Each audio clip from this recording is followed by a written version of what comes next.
Good afternoon, and welcome to St. Joseph's University's Unlimited Learning Series.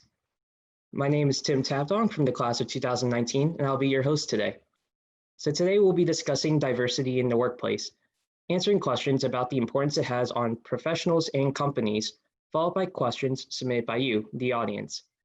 A key element of the St. Joseph's University mission is the commitment to lifelong learning. That mission led to the creation of the Unlimited Learning Series, and today's interactive discussion on diversity in the workplace. I want to thank St. Joseph's University for coordinating today's event, giving us a space to talk about such an important topic, and also thank you all for taking time out of your day to attend.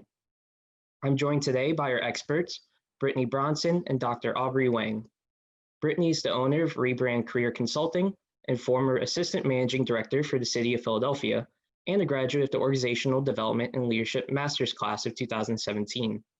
Dr. Wang is a professor of educational leadership and director of the Organizational Development and Leadership Graduate Program at St. Joseph's University. Now that we know a little bit more about our experts, we'd love to learn more about you through our first anonymous poll question that will pop up on your screen momentarily. Something that's been said many times so far this year is that we're living in quite unprecedented times here in 2020. The biggest shadow over our world has been the COVID-19 health crisis, causing a shift in the lives of many people throughout the world. Most recently, at the beginning of this summer, has been the renewed conversation about the issues of inequality and racial injustice in the United States. And while much of the conversation has revolved around more of the social and political responses by our government, it has also pushed companies big and small to reflect and reevaluate their own stances and discuss what diversity means in their own workplaces. Later this hour, we'll take some time to address some of your questions submitted during registration. If you have any questions that come up throughout the course of the webinar, you can use the Q&A feature at the bottom of your screen, and we'll answer them if we have some time at the end. Please be sure to include your name, location, and graduation year if you're an alum. So it looks like our first poll results are coming in here, and most people responded that a good majority are coming from education and nonprofit area, with quite a few folks from our banking, financial services, insurance, and then spread throughout the rest. Thank you for participating. So I want to go ahead and get started and set the stage here a little bit and learn a little bit more about our experts here today. So Aubrey and Brittany, I guess everyone wants to know is what got both of you started in this work, and what would you say is your mission and purpose in doing this? Brittany, how about we go ahead and start with you? Sure.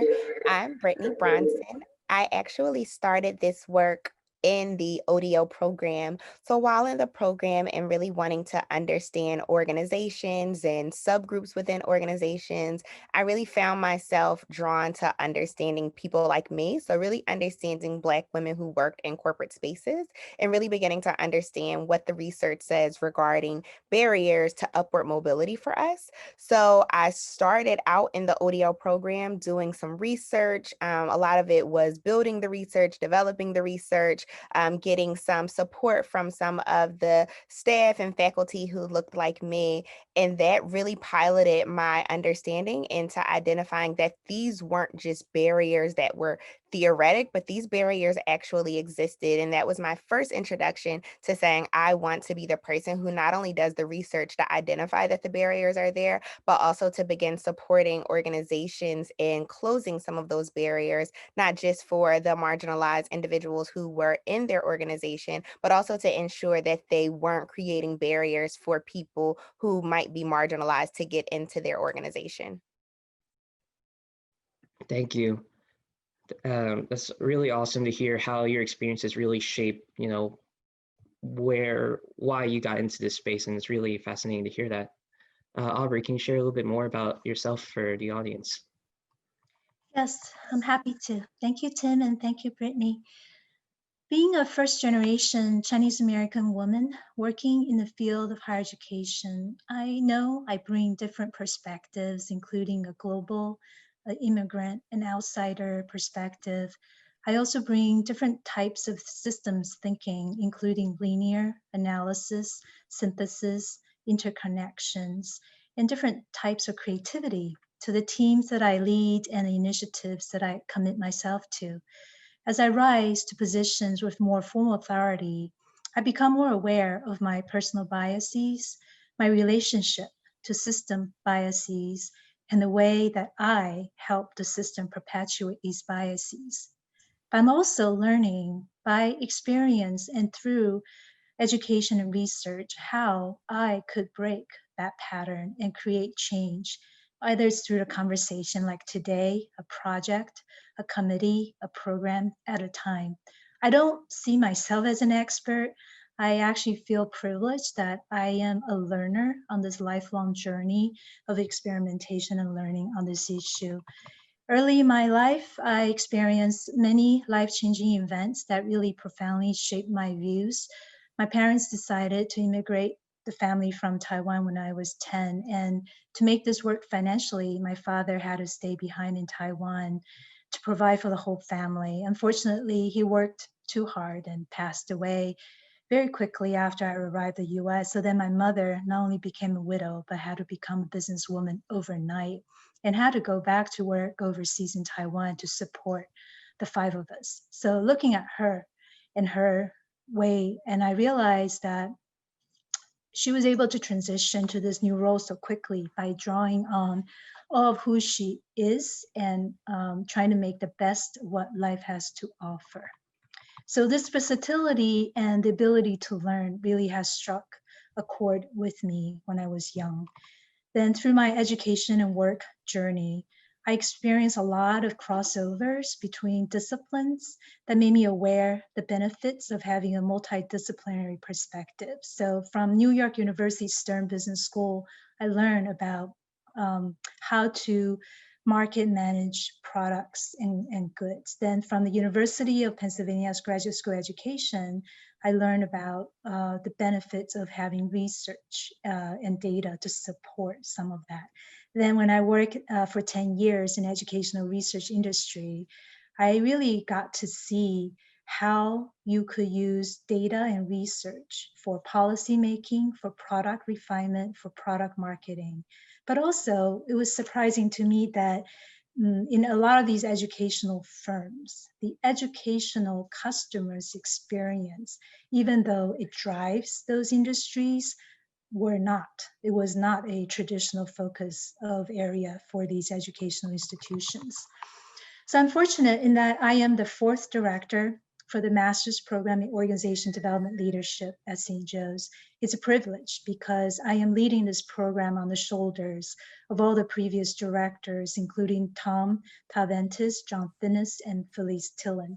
And thanks to them, MODL is considered one of the best master's program in the area, and we empower change makers. And we do that by offering high quality and thorough curriculum, and also by having just amazing and talented faculty. So I know I'm saying a lot, so I'll just highlight two faculty. Clarice Bailey, a veteran organization transitions coach and consultant whose passion is to help communities and organizations to achieve human and organizational transformations.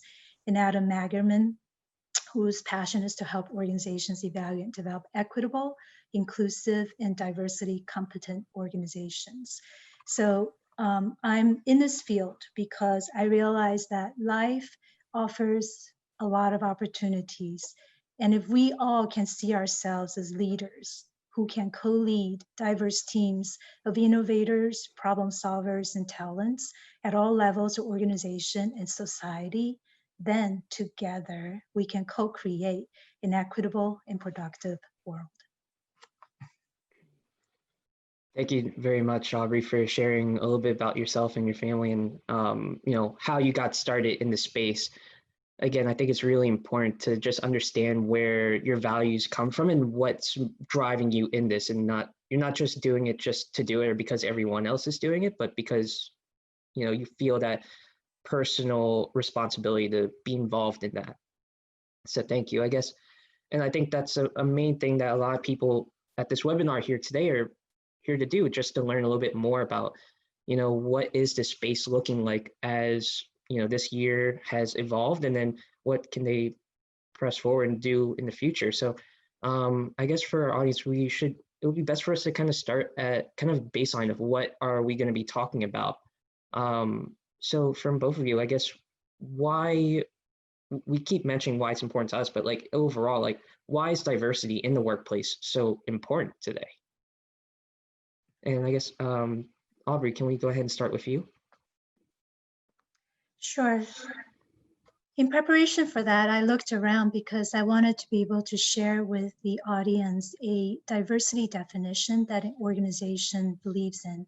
So for Foundation, define diversity as the representation of all our varied identities and differences, whether it's race, ethnicity, gender, disability, sexual orientation, gender identity, national origin, tribe, socioeconomic status, thinking, communication styles, and that collectively and as individuals. So then at that institution, they proactively engage, understand, and draw on a variety of perspectives because they believe that the solutions to the problems that they're hoping to address would be best addressed when they can find the solution that arise out of all these diversity. So at my personal level, my personal story on diversity is that through my journey, I worked in different organizations, and there are a couple that really stood out in how they value diversity in its hiring and development practices. For instance, when I was at Educational Testing Service, they really believe that diverse workforce is not just to be politically correct. They really wanted that the fairness, the equality, and access to people would define the way they run their business, the way they generate their products, and certainly it allows them to be able to connect with their global market clients. So at ETS, then, they really do believe that when they recruit people deliberately from college or graduate school that has diverse representation, whether it is the visible or the invisible, such we had discussed before, it allows them to recruit in the best thinkers based on the life experiences that those people have. However, I've also worked in companies that may have such mission or may not have such a mission, but many of them are not able to promote this understanding of diversity through its hiring, training, or promotion practices. Okay. Thank you for your insights, Aubrey. And Brittany, can you share a little bit more? Do you have anything else to add to, why is diversity in the workplace so important, especially with your own background and work experience? Sure. I definitely echo Dr. Wang or Aubrey's sentiment surrounding the value of diversity and the intention that it requires to actually seek out applicants at, whether it be HBCUs or individuals who are affiliated with groups that represent their diverse identity to recruit with those organizations, but also ensuring that when we are looking to say that diversity is awesome, that we're doing it in practice in these spaces. So it's very important that organizations not only validate the minorities or the marginalized populations that are already there by continuing this work with diversity, equity, and inclusion, but it also just ensures that the company has long-standing space and placement in our communities. So, this past summer, we saw a lot of companies that failed to make statements surrounding Black Lives Matters, that failed to make statements surrounding police brutality or racism. And what did that do in the long run economically? What did that show their customers? What did that show the people who worked for those companies who may have identified with any of the marginalized groups? So it definitely just diversity improves the loyalty to the company, not only from the customer, but also for the people who are actually working at the companies. Yeah, it's a really great insight.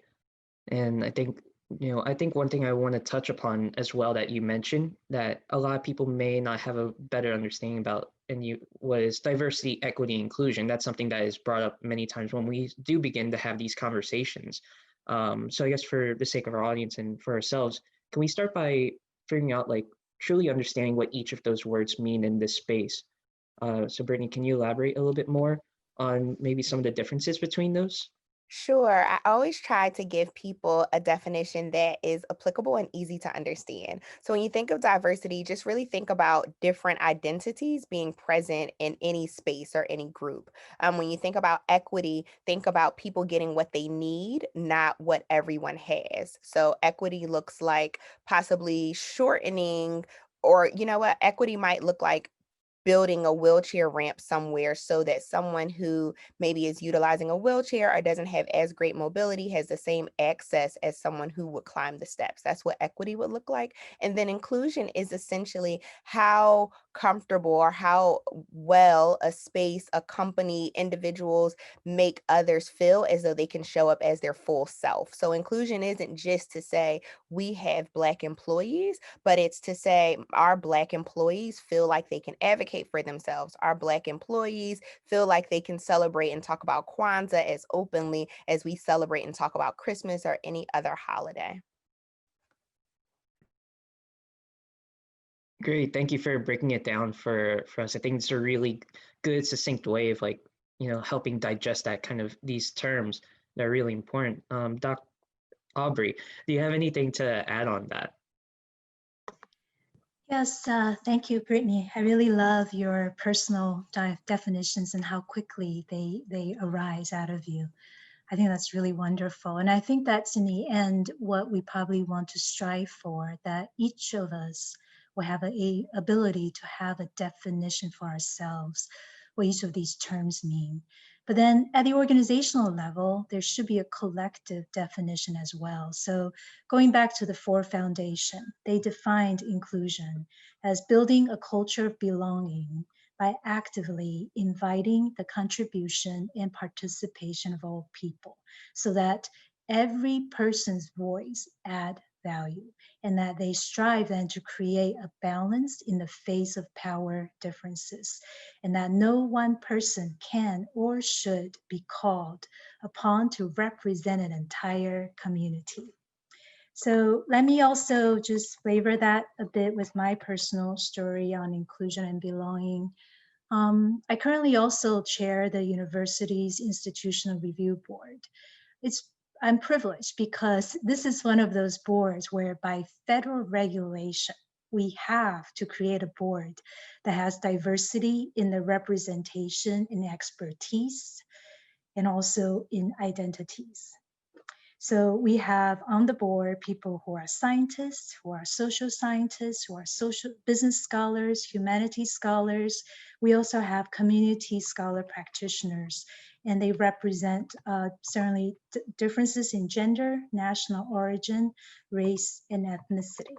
However, to create that culture of belonging and inclusiveness that Brittany was talking about, I and the research compliance coordinator, as well as the director of the research services, we have to intentionally create a culture so that everyone on the board feels that their voice is given equal weight during whole board discussions.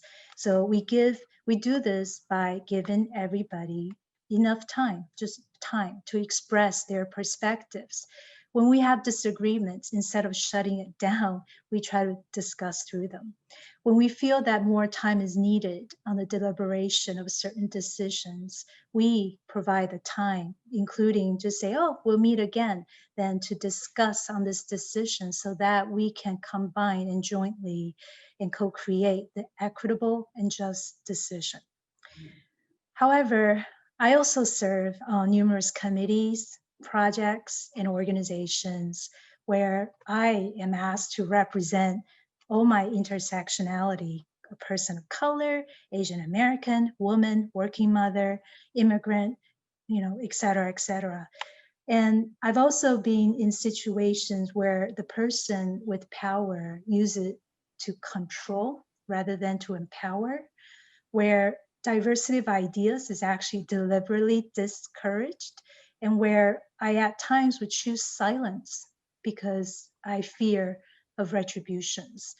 And unfortunately, research is showing that these situations could occur at any organizations, even those that say they value diversity.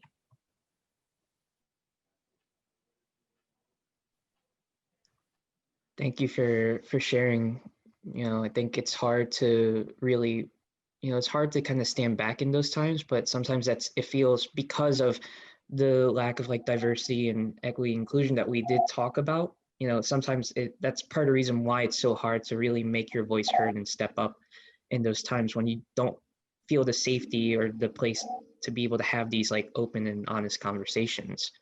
And with that, I think that leads us in a good segue into our next sort of poll question here. Having covered some of the basics of diversity in the workplace, we'd like to check in with our second poll with the audience here. So from a diversity and inclusion perspective, how would you say that you identify in the workplace? So seeing some answers come in here.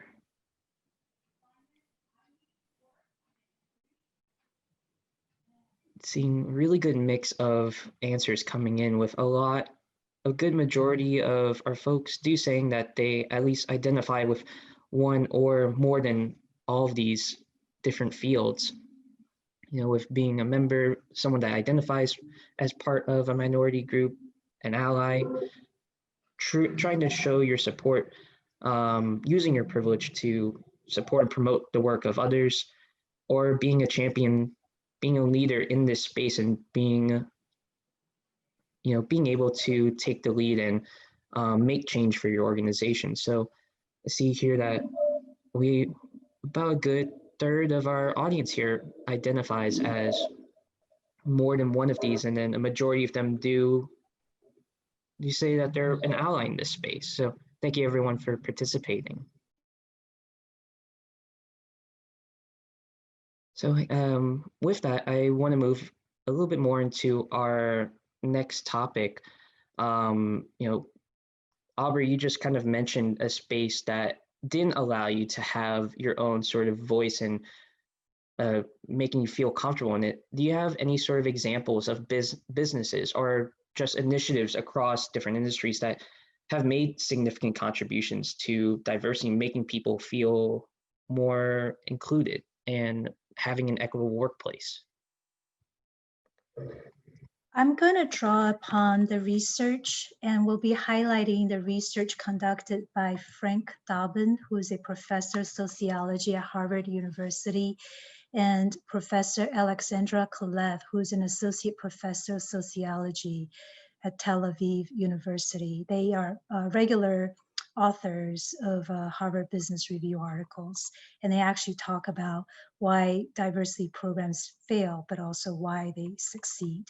So based on their extensive research, they have found that unfortunately, most organizations are relying on the same programs that have been in place since the 1960s to reduce bias and increase diversity. And they found that unfortunately, some of these efforts actually make matters worse, not better. And the reason is because a lot of these traditional programs focus on controlling managers' behavior. And so they really try to overload on trainings that managers have to go through. And by doing that, they actually, in some ways, activate bias rather than quash it, so that the managers and the people who are required to have to go through these mandatory trainings, they really do rebel against the rules that threaten their sense of autonomy, their sense of power. So the solution proposed by these researchers is that instead of trying to police managers' decisions, the most effective programs that engage people in working for diversity is actually increasing their contact with people coming from different social groups, race, ethnicity, gender identities, generations, and tap into their desire to want to look good to others. So what they're saying is that when you create trainings that keeps telling people, stop thinking about stereotypes, stop thinking about this or that, it's actually, it creates them more spaces to think about it and from a negative direction. So that what these researchers are suggesting is that instead of that, what you want to do is you want to really kind of create more formal programs that will ensure that every employee is offered a mentor or you can allow voluntary sign up for all employees, but make it available so that they can sign up for skill and management training and also diversity issues. You want to get the line managers involved in looking deeply at the problem of equity to brainstorm for solutions and then putting these solutions into action so that they're empowered to be able to do that. So they really do suggest, based on their research, that when you have this combination of a number of systematic changes in the organization, such as targeted recruitment, mentoring programs, open skill and management training, and maybe even diversity task forces, and also a diversity manager, then together they can create the significant and persistent increases in work diversity. So some in the for-profit businesses, I believe some of the highlight companies that people always refer to will be Google, for instance, at Deloitte and Touche, because they are leading publicizing the number of different type of leaders that they have at different levels of the organizations and allowing them to have a voice. So I also want to kind of share a bit about my personal development, just so you can understand that I actually can connect into that research. So during my personal journey, I definitely benefited from having worked at organizations that truly valued the development of talent from people. So at ETS, as I mentioned, I benefited from their policy and practices, inviting all employees to sign up for skills and management training, rather than the typical process, which is letting bosses handpick their favorite workers to get that desired training. At SJU, I benefited from being mentored by different people. For instance, people such as Ray Horn, who's a retired professor of educational leadership, where he really told me basically which committees I should try to engage in, how I can better show myself, and when I should seek help on issues that are complex, and how I could administrate complex programs. However, none of those things really prepare you well for it until you experience a leadership position. So I was the EDD program director from 2014 and 2018. And it was during a period of leadership upheaval at the university. So I remember guiding the EDD program during those 4 years through the departure and arrival of 2 provosts, 4 deans, and 2 department chairs. In that context, I learned that I have to help these leaders, rotating leaders, above me see and appreciate the value of this program. I had to learn how to cultivate strong trust among the faculty so that we can co-create the type of programming and experiences that we want our students to have. I learned that I had to form solid partnerships with the horizontal departments. I also learned that if we could raise our visibility by launching an annual conference, then more people both within and outside the community will pay attention to our program and what we do. And I also learned that I can never waver from the prioritizing focus, which is the learning experiences and outcomes of the students. So those 4 years were not easy. I didn't always succeed in the things and the strategies that I tried out, but I always learned. And that really helped me to arrive at where I am today. Thank you very much for sharing, Aubrey, and especially thank you for sharing your experiences as well as some of the how that ties into the research and literature that you provided. Thank you. So I want to shift it over to Brittany as well, with the same question. In your own work, what organizations have you seen be able to make significant contributions in their diversity efforts? Sure. So whenever I answer this question, I always answer it with the caveat that the reality is that an organization could be in the media saying, hey, we donated X amount of money to this organization.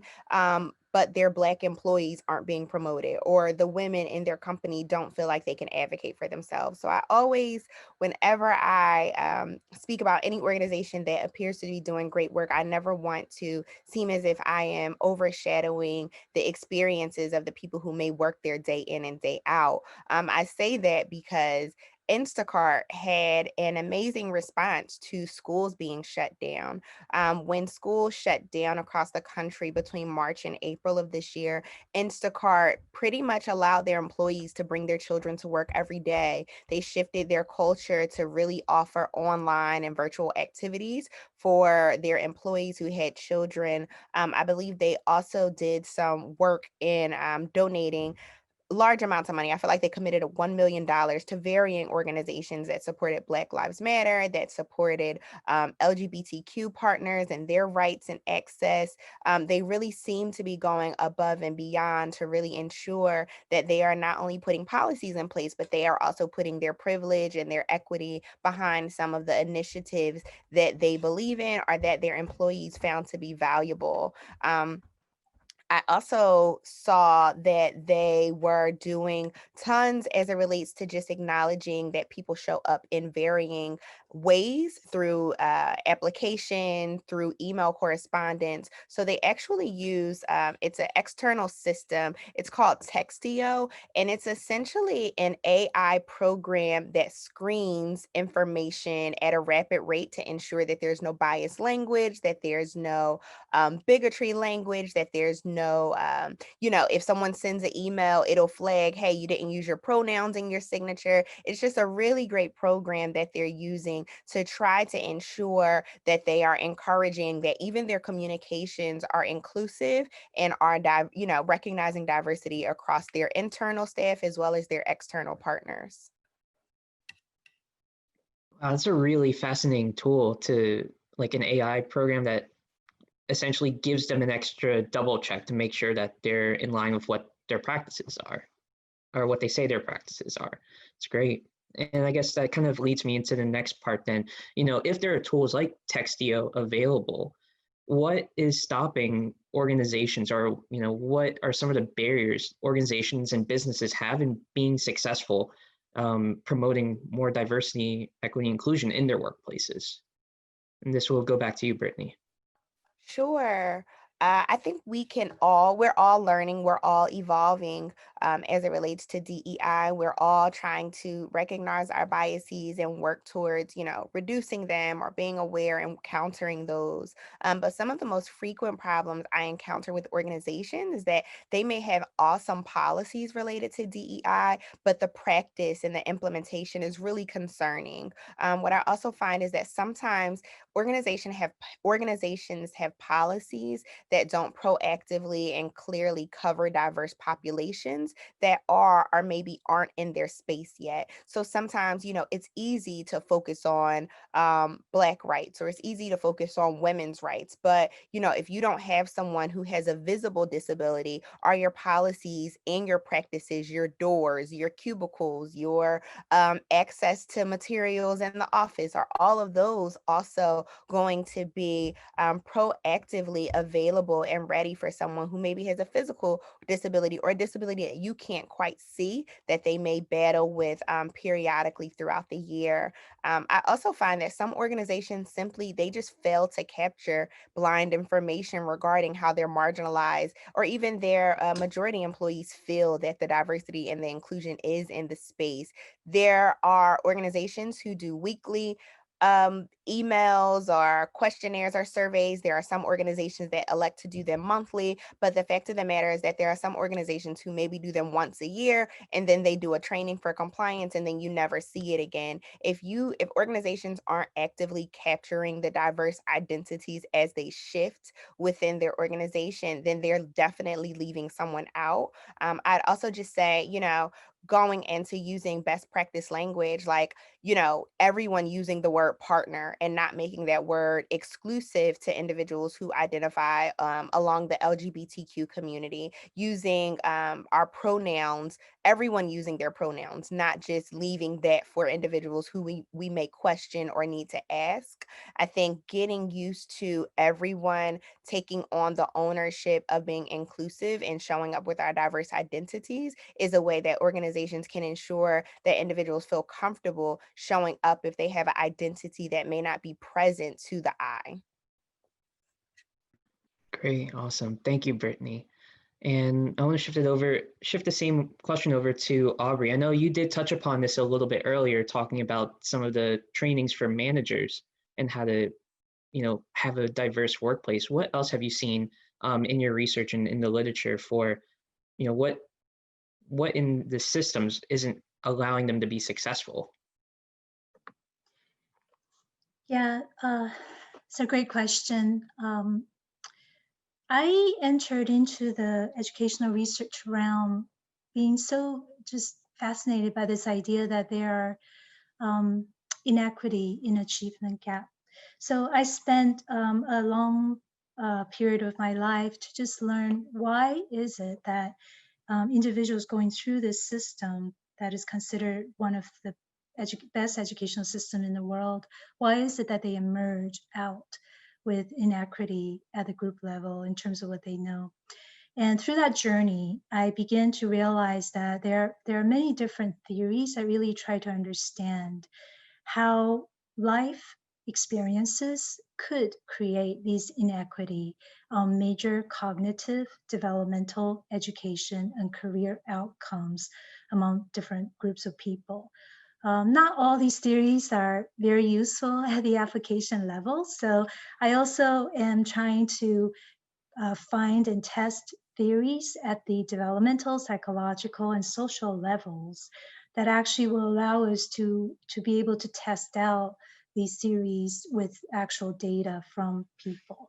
So some of the ones that I find to be more fascinating right now are, for instance, the integrative model for the study of developmental competency of minority children by Cynthia Garcia-Cole, Gontran Lamberty, and 5 other authors.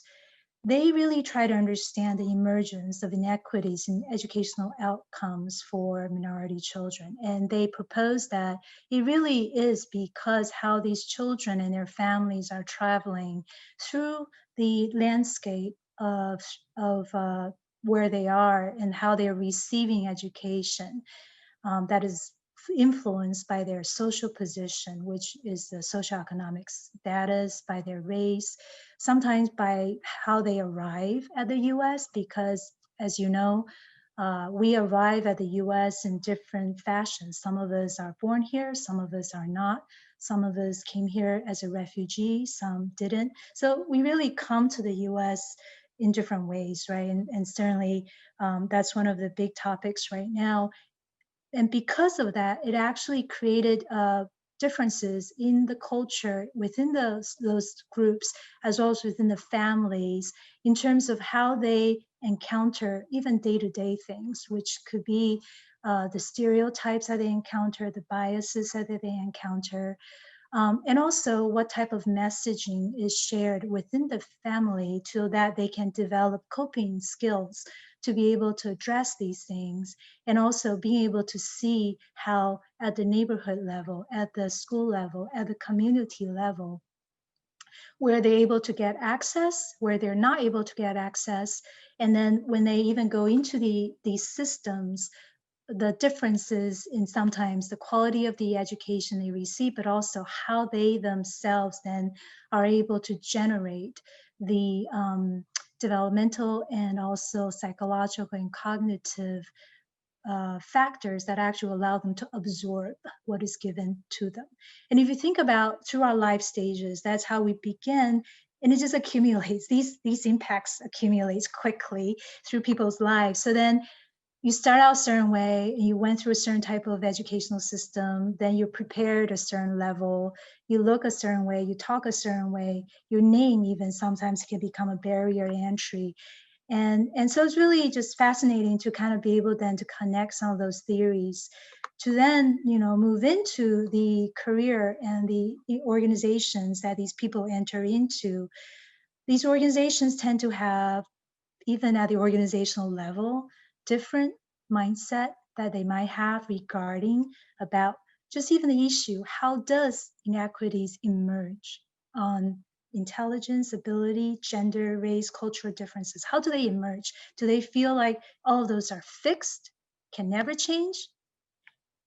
Or do they feel that they could, at the organization level and individual level, make a difference by providing the right education or the conversation or just the spark that people might need so that they begin again to understand at a person level first, someone who's different from them, then being able to appreciate the strengths that these individuals bring, and then being able to understand that everybody has a set of talents. All of us have a set of limitations and weaknesses, but that together, if you harness the talents and co-create solutions, that's when at the organizational level, you could have a growth mindset. And also, and I think a lot of times at the organizational levels, I think people, we started out this conversation saying that people are confused by the terms diversity, inclusion, and equity. And I think that's actually a place where everybody might want to start. So they could enter into educational programs, they could enter into dialogues where they could actually begin first, learn what these terms mean at the definitional level, but able to develop their own personal definition as well. Then they probably want to also go through education that allow them to understand what are the different tools that are available. So the tools come in at the theory level, research level, but also at the practice level. So ideally, it would be best if people could then be able to test out an experiment with the lessons and the knowledge that they're learning in their real context. So again, that they can continuously learn and shift their mindset, because there's a growing research out there where there are just a lot of tools available that Brittany has shared, but there's so much at the individual level, at the cultural change level, organizational development level. There's just so many tools, but people, first of all, they don't know what they are. And sometimes even when they learn, they never apply them. They never apply them to gain their own understanding of how can they make them work. Because not every tool is going to work, right? I could use the ruler in a very wrong way, a simple tool like that. So you just have to, once you get the tools, the idea is that you have to experiment with it and learn from those experiences. Thank you, Aubrey, for sharing. And I think that's a really good, really good point that, like, while there are things organizations do, I know there's a lot that individuals can do within the organization to help kind of spark this change. So I want to throw, that idea and turn into a question for Brittany here. I think a lot of our audience members today are alumni, students, and faculty who want to learn a little bit more about what else they can do in this space.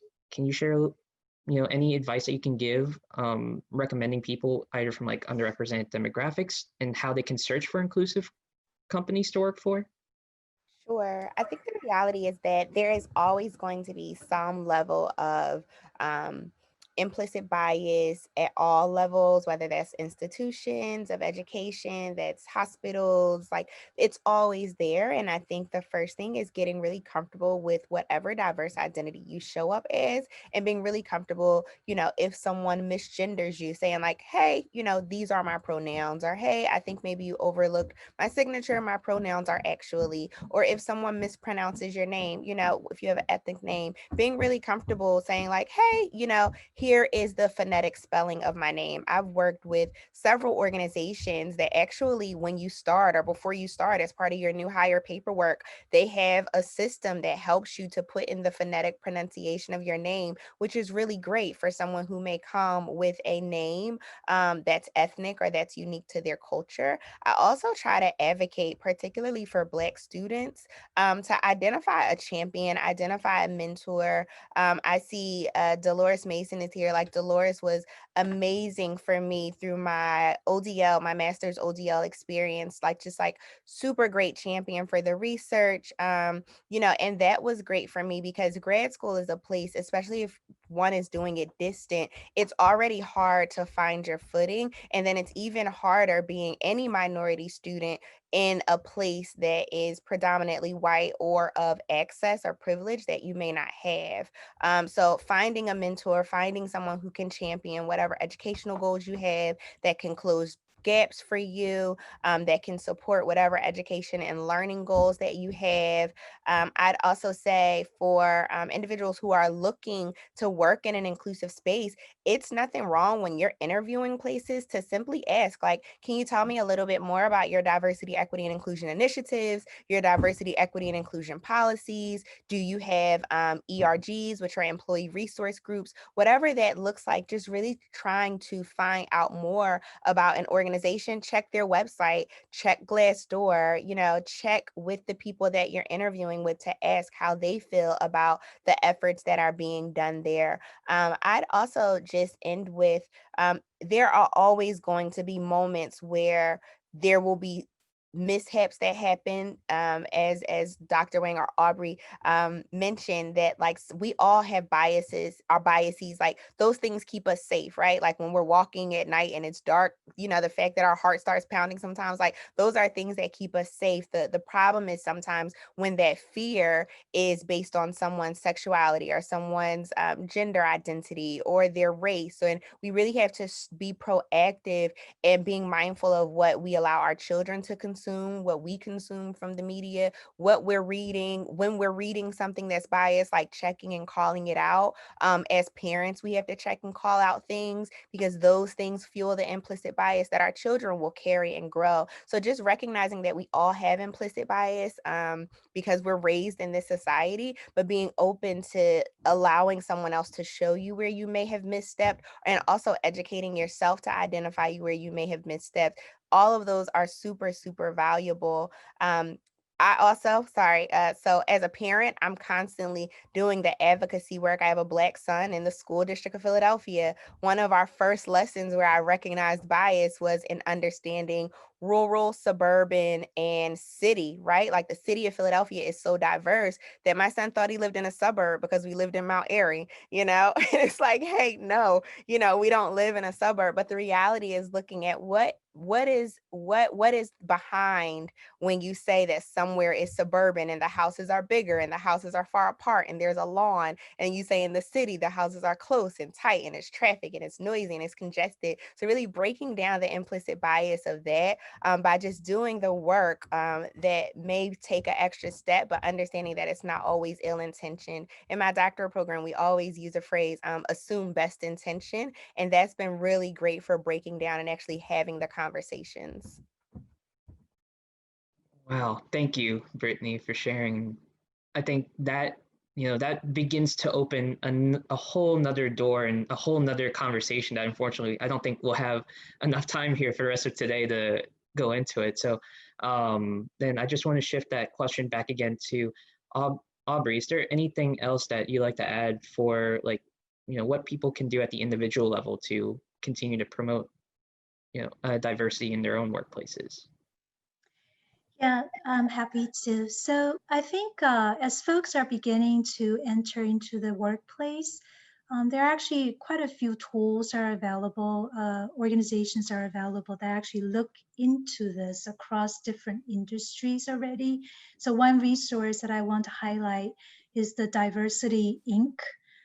They actually, every year since 2001, they have been assessing diversity management in corporate America. So if that's the industry and place you want to be, then I would suggest that you look into that as a starting place. So you know, in some ways, what might be that culture that you will be going into, and be prepared, right? Because I think as an individual, let's say going into a company that embraces it and in every layer, a mission of equity, access, like ETS, for instance, you could be safe, psychologically safe in so many different spaces. But if you go into a company that doesn't have it, then you probably need to be a bit more cautious in how you present yourself and when you could be safe to really be the way that you want to be. Just, you know, it's just something you have to learn and manage. And also in terms of these conversations with other people who are not like you, I think it's always entering first as a human. That's how we connect. We're all human. And as humans, we all have people that matter to us. We all are going through different major life events that are shaping how we are, how we see the future. So enter in as a human, so you can at least build that connection first, so that they see you and be able to connect you at that level.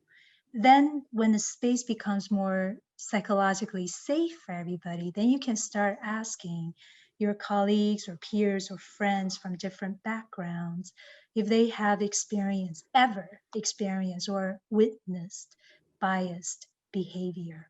Then have a conversation about it. What does it look like? What was said? How did you, and just so that you begin to understand from a different perspective. It's important when you enter into this space, as what Brittany was saying, that you really have to just be able to listen. You have to be non-judgmental. I know making quick judgments is a survival skill for a human, but in cases like this, you kind of have to make sure that you're coming in with an open mind so that you can really listen. And then you could also ask your colleagues or peers or friends how they think you can build trust by having open discussions about biased behavior, maybe at a team level, maybe because of certain aspect of identity. But these conversations, when you enter in, you have to know they're not comfortable. They're just not comfortable, period, for anybody. And so everybody is coming in with courage, and they're coming in knowing that they might sometimes be judged, ridiculed, evaluated based on that. So as much as possible, you want to maintain that safe space and also help others to know when their comments are venturing into that evaluative space, you say, we're not judging here, we're just listening. And so if you remind people to do that, then I think you can begin to have these conversations. Again, beginning at the human level, then just listening, and then asking these questions with the goal of building trust at the team level. And I think for organizations, I think there's actually a lot of research on this right now. So based on the work from the professors that I mentioned earlier, I think if people who are in power can, and also at all the different levels, at the high power level, middle level, line level, entry level, if they could together push for systemic changes with targeted recruitment practices, with mentoring programs, with open skill and management training, and diversity task forces, and also having a diversity manager to kind of hold people accountable, then together these can lead to significant and persistent increases in workplace diversity and opportunities. Thank you very much for sharing, Aubrey. I think those are some really powerful takeaways and things that a lot of our folks here, I hope, were able to carry through and continue forward in their own work. So as we are getting close to the end of our webinar here, we're going to conclude and wrap up with one more poll for our audience here. So as everyone is responding, I want to give the opportunity and ask our panel to share any final thoughts to give our audience any last takeaways before we head off today. So Brittany, can you share any final thoughts with us? I would simply say to work towards being inclusive, to recognize that people may not be showing up with all of the diverse identities that they encompass, and in an effort of encouraging others to be mindful of any biases that you present, So I generally won't use the word husband, I generally use the word spouse. I always try to keep my pronouns present, even, though I appear cisgendered and I am cisgendered. So, really going out of your way to include your coworkers or your colleagues sometimes really takes you owning up some of your biases or presenting yourself first. Mm-hmm. Those are great thoughts. Thank you. And again, I'll also throw this question to Aubrey. Any final thoughts to leave our audience with? I just want to thank everybody for joining in this conversation, because I don't think this is an issue that one conversation can resolve. I think by joining this conversation, it shows that you're curious, you're being open-minded, and you want to learn. And I think if you can continue with having that kind of growth mindset going forward, engaging in more conversations about this with your peers, with your colleagues, with your family, then I think as you continue on this journey and allowing yourself to really listen, to learn and experiment, then all of us can arrive at a better place than where we are today. Mm-hmm. Great. Thank you, Aubrey. So before we head off, let's go ahead and see those poll results one more time. And I'd like to remind you that a recording of this webinar will be made available at sju.edu/unlimitedlearning. Thank you, Brittany and Aubrey, again for lending your time and expertise in today's conversation and being really engaged with us. Thank you for all your time, attention, and participation in today's conversation. So stay tuned for more information on our next webinar, Why We Give Decision Making and Philanthropy, at sju.edu/unlimitedlearning. Again, I'm Tim from the class of 2019. Stay well, everyone.